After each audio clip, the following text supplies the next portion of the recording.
Okay, Assalamualaikum warahmatullahi wabarakatuh. Nama saya Aiman Darwish bin Azman akan membentangkan langkah pembangunan bahan media iaitu video dengan menggunakan reka bentuk AD. Seperti yang kita sedia maklum bahawa kita perlu menghuraikan setiap langkah bagaimana model AD tersebut dapat diintegrasikan dalam pembangunan media. Okey, baiklah.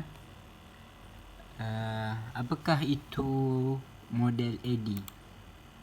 Secara umumnya kita tahu yang model ini merupakan proses generik yang perlu diubah suai sebelum dapat digunakan. Okey, kita boleh rujuk kepada slide ini.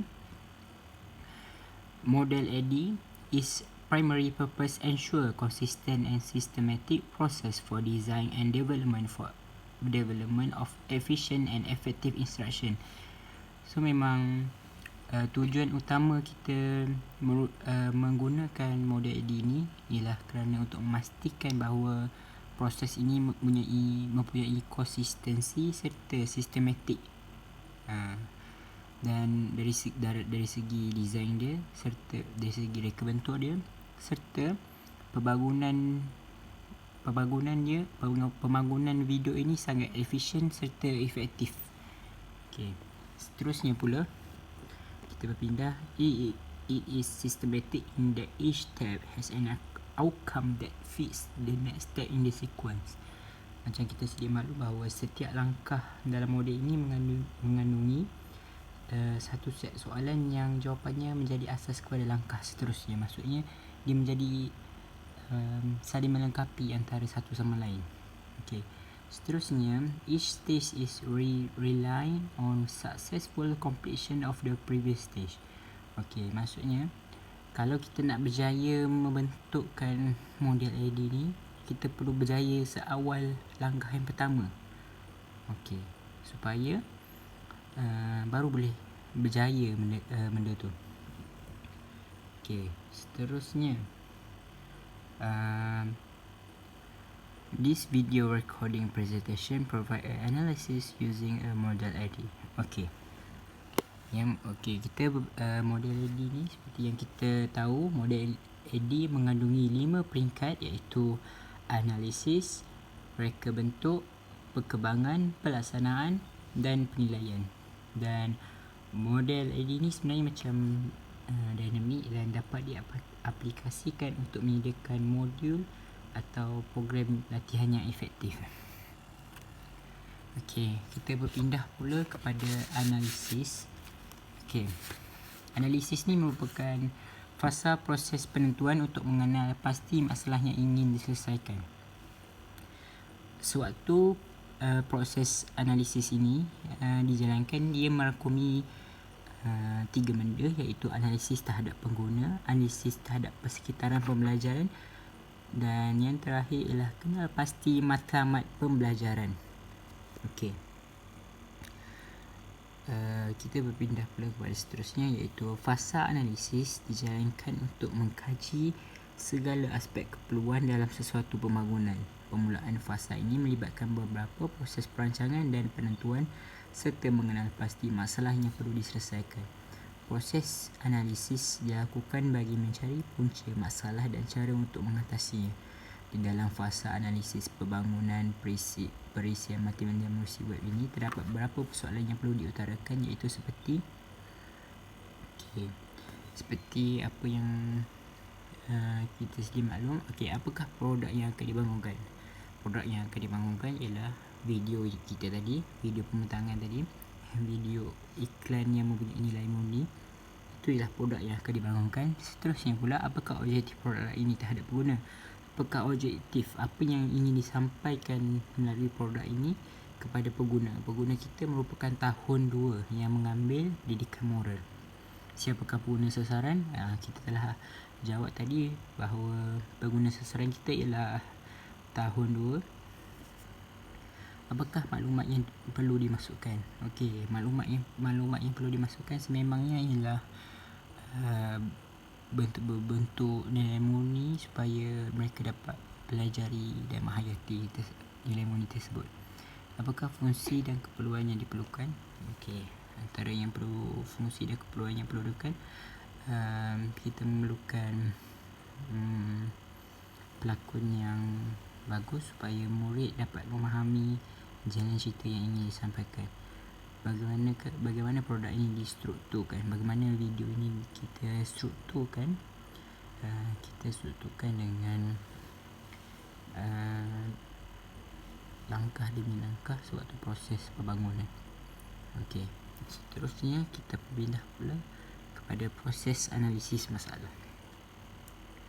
Okey, selepas kajian saya dapati bahawa proses analisis masalah dalam fasa ni sebenarnya pengarah video akan melaksanakan penganalisisan terhadap keperluan video bagi memastikan pembangunan video tersebut lebih terancang dan sistematik. Okey. Fasa ini merupakan asas kepada bangunan video yang ingin dibangunkan. Ia perlu dilakukan dengan terperinci supaya video yang dihasilkan berkualiti dan dapat dimanfaatkan sebaik mungkin. Okey, baiklah. Berdasarkan kajian yang dilakukan, sememangnya didapati bahawa murid-murid terdorong untuk belajar apabila guru tu mengajar melalui pengalaman yang sedia ada. Maka video yang dibangunkan ini berasaskan pendekatan cerita keluarga bagi tajuk tanggungjawab kepada keluarga yang merupakan salah satu kandungan sukatan pelajaran pendidikan moral tahun 2. Okey, kumpulan sasaran bagi video ini ialah sememangnya murid tahun 2 serta pengetahuan sedia ada dalam diri murid ialah tentang ahli keluarga bagi kumpulan sasaran yang ditentukan. Sememangnya penting kerana hal ini amat penting agar visual grafik ikon yang digunakan sesuai dengan pengguna dalam lingkungan umur kanak-kanak sekolah rendah. Isi kandungan pelajaran ditentukan perlu dengan merujuk kepada sukatan pelajaran pendidikan moral tahun 2. Objektif pembelajaran yang sesuai dan boleh dicapai oleh pengguna selepas pembelajaran tamat melalui video ini ditentukan. Okey, baiklah. Antara objektif pembelajaran yang ingin dicapai oleh pengarah video dalam pembangunan video ini adalah supaya pelajar dapat, objektif dia menyatakan contoh tanggungjawab terhadap keluarga, seterusnya menyelarakan kepentingan menjalankan tanggungjawab. Manakala matlamat pengajaran juga perlu dinyatakan bagi menentukan hal tuju proses pembangunan video. Matlamat pembinaan video ini ialah seperti menghasilkan video berasaskan lakonan pengalaman realistik serta menghasilkan video yang menyampaikan mesej tanggungjawab ahli keluarga. Okey, itu yang kita dapat melalui langkah pertama iaitu analisis.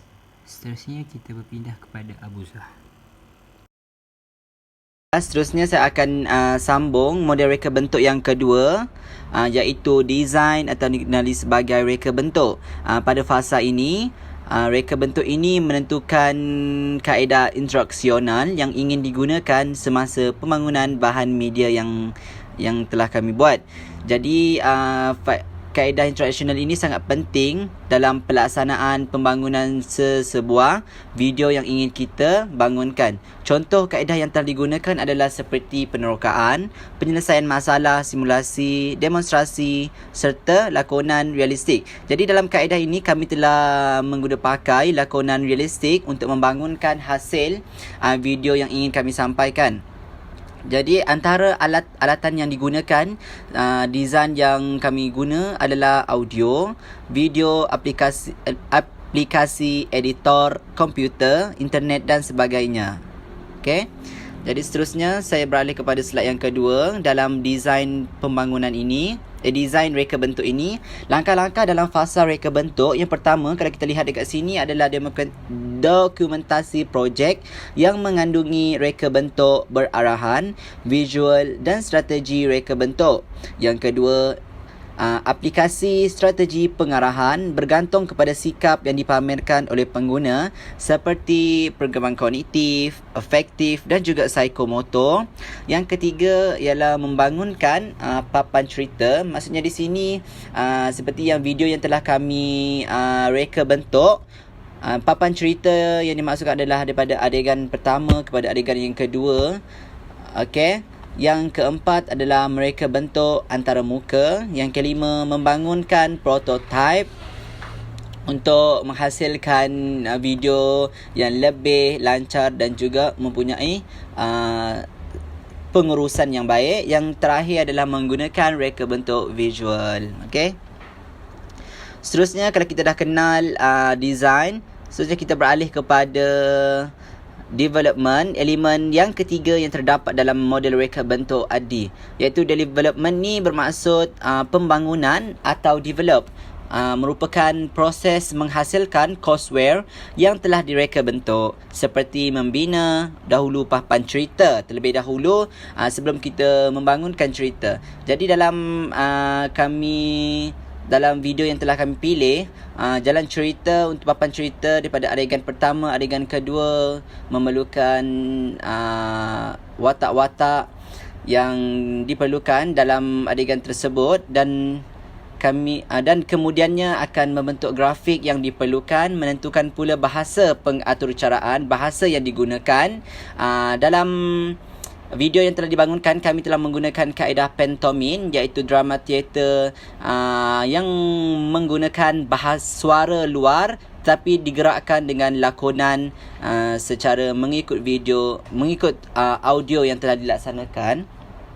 Yang ketiga adalah membuat ujian courseware yang dihasilkan dan menyebarkan bahan tersebut, seperti kami menyebarkan di laman YouTube untuk disebarkan video yang telah kami bangun. Okey. Seterusnya, saya beralih kepada aspek penting dalam pembangunan yang perlu ada dalam development ini, elemen yang ketiga, model reka bentuk ADDIE. Pada tahap ini, rangka cerita dibentuk. Maksudnya di sini perjalanan daripada permulaan sehingga kepada climax dan juga penutupnya. Rangka dan papan cerita itu disusun dengan rapi supaya pembangunan jalan cerita ini menjadi lancar dan sebaiknya. Okay. Aspek yang kedua adalah kandungan yang ditulis. Kandungan yang ditulis ni bermaksud skrip penggunaan lakonan yang akan disampaikan dalam video tersebut. Maksudnya akan watak-watak dalam video tersebut akan mengikut kandungan yang ditulis.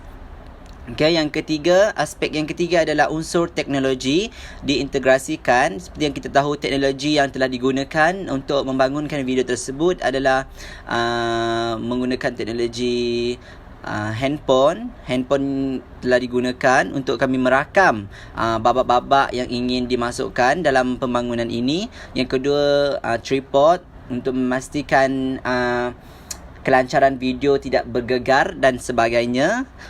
Dan yang terakhir, kami menggunakan aplikasi editor seperti VN, VLLO untuk menggabung jalinkan babak-babak daripada sambungan video pertama, kedua dan ketiga dan seterusnya. Okay.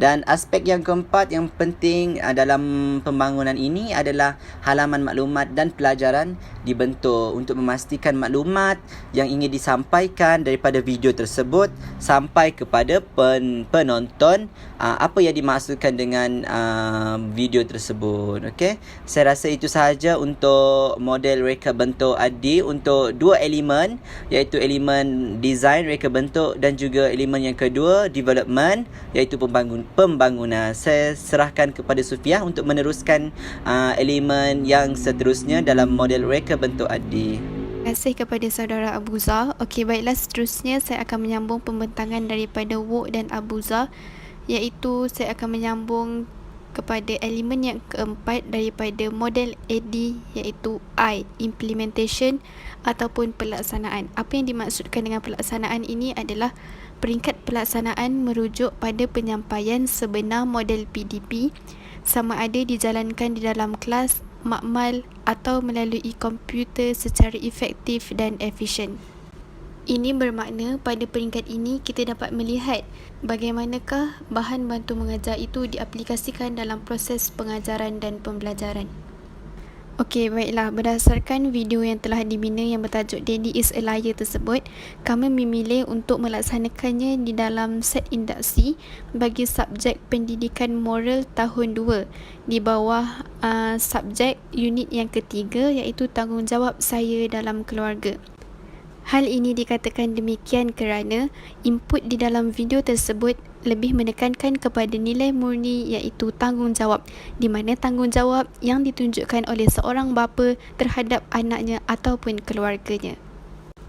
Mengapa ia dipilih untuk dilakukan dalam set induksi adalah kerana ia adalah untuk memberi gambaran awal ataupun untuk merangsang pemikiran murid-murid terlebih dahulu untuk mengaitkan isi kandungan video tersebut dengan topik yang hendak dipelajari pada hari tersebut.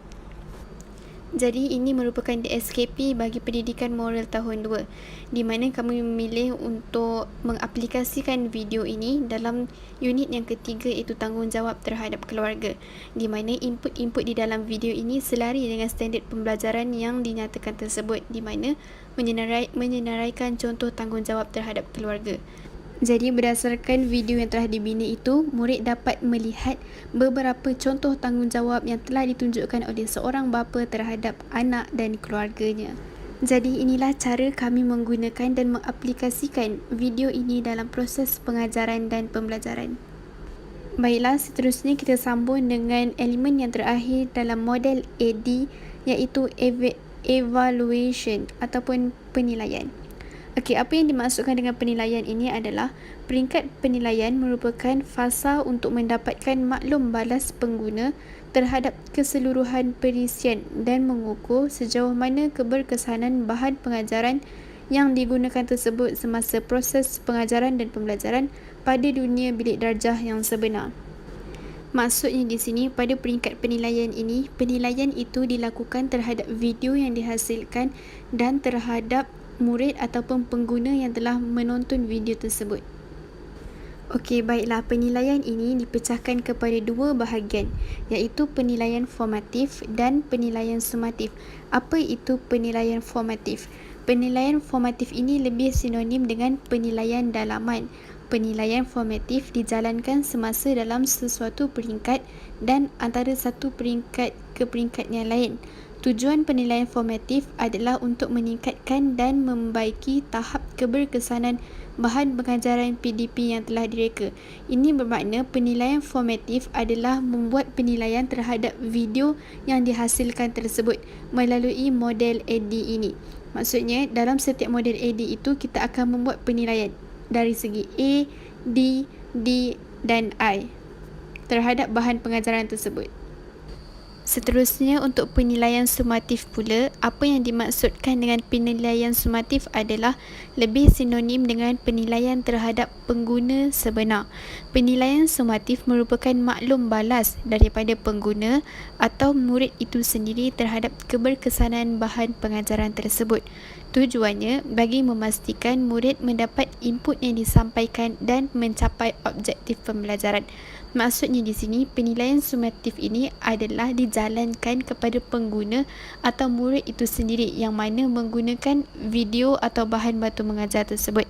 Jadi kita akan melihat apa hasil dapatan daripada murid tersebut.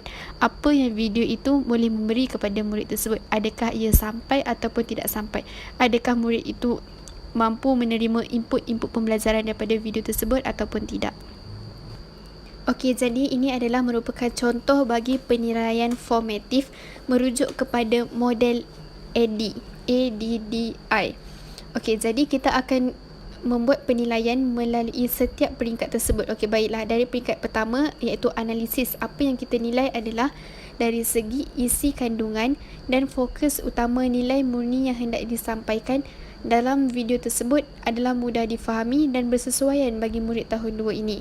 Yang kedua, dari segi reka bentuk pula, kita membuat penilaian dari segi kaedah atau cara penghasilan video yang digunakan itu bersesuaian ke dengan objektif pembelajaran. Seterusnya, yang ketiga, development ataupun pembangunan. Kita akan membuat penilaian dari segi kesesuaian input video tersebut dengan tahap perkembangan kognitif murid pada tahap murid tersebut, iaitu darjah 2. Dan yang terakhir sekali, untuk implementation pelaksanaan, kita akan membuat penilaian dari segi kesesuaian bahan tersebut dilaksanakan pada tahap yang ditentukan, set induksi. Maksudnya kita akan membuat penilaian sama ada video ini sesuai ke dilaksanakan dalam set induksi. Kemudian untuk penilaian sumatif pula, antara contoh yang boleh kita jalankan adalah yang pertama, penceritaan semula oleh murid. Apa yang dimaksudkan dengan penceritaan semula oleh murid adalah guru boleh meminta murid untuk menceritakan semula tentang apa video yang ditontonkan itu. Yang kedua adalah sesi soal jawab, di mana guru boleh membuat sesi soal jawab dengan murid. Contohnya, apa yang kamu dapat berdasarkan video tersebut? Watak apa yang dimainkan dalam video tersebut? Watak itu berkaitan tentang siapa dan nilai apa yang ditunjukkan? Berbagai macam soalan lagi yang boleh ditanya oleh guru berkaitan dengan video tersebut, dengan topik pembelajaran pada hari tersebut. Dan akhir sekali, kita boleh membuat rekod naratif, di mana guru boleh meminta murid-murid secara individu untuk menulis sequences, urutan cerita daripada video yang ditayangkan tersebut. Jadi, guru dapat melihat secara terperinci dalam diri individu itu sendiri berdasarkan apa yang mereka faham dan apa yang mereka dapat terima daripada video tersebut. Apa nilai yang dapat mereka terima, apa input pembelajaran yang dapat mereka terima. Jadi itulah 3 contoh penilaian sumatif yang boleh dilaksanakan oleh guru. Oleh itu, dengan berakhirnya penerangan tentang contoh penilaian sumatif itu sebentar tadi, maka berakhirlah pembentangan daripada kumpulan kami terhadap model ADI ini. Jadi, ini merupakan cara kami mengaplikasikan model ADI ini terhadap video pembelajaran berkaitan nilai murni yang telah dibina tersebut. Sekian, itu sahaja daripada kami. Terima kasih. Assalamualaikum dan sehingga berjumpa lagi.